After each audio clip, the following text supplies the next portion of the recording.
Kung sa pharmacy ang suspect na nagpakaroon ng customer.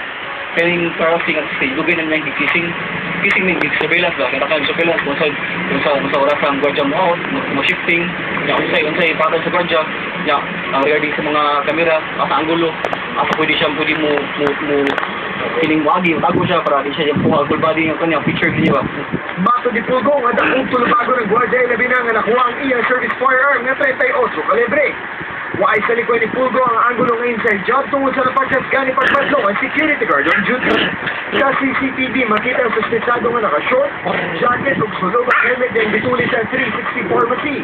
Hinoon, wala sa pagkita ang bit-bit nihining ang 45 caliber yung nagigamit sa suspect sa pagpanulis. Samtang giulagway ni Senior Superintendent Noli Romana, Cebu City Police Director, nga lugak na ang seguridad nga gipatuman sa tindahan. Nagkaroon ng lapses din the part ng security guard kasi we have always emphasized na may papasok, naka-helmet, cap, tanggal muna, and then pwede naman i-close later on. Ipatawago niya sa Kapulisan ng Security Agency ano makapahiga ng background check sa gwardiya sa Gitulis na pharmacy. Wala na sa buwatubang sa mga sigbalita ang security guard o ng management sa 360 pharmacy ano muhatag ng tao katinawan sa hitabo. Mark Anthony Bautista, Anda mo balita, 24 oras. Security agency sa Guardia na duty kagahapon ato sa mong pagpanulis sa 360 pharmacy sa Barangay Panila ni Dakbayan Subo, posibleng magatumang og administrative case. Samtang ang Guardia gipaubos karon sa investigasyon sa kapulisan. Si Luan Mirontina sa follow-up report.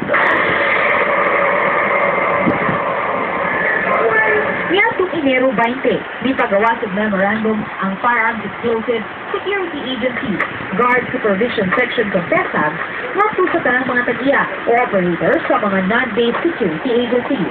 Hindi aron maihap kung pila kabuo ang mga security agencies nga tuan nakabase sa laing dakbayan apan may mga gwardya nga gidestino dinhi sa Dakbayan sa Subo ug aron usab ma-monitor ang ilang operasyon.